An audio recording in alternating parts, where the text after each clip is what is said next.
युद्धामध्ये वापरलं जात आहे।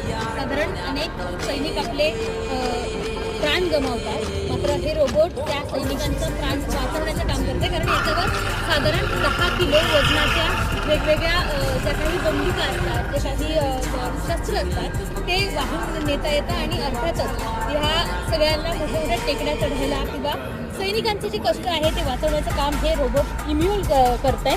आणि याचा सध्या या सगळ्या एक्झिबिशनमध्ये या रोबोट म्यूलची सध्या चर्चा आहे।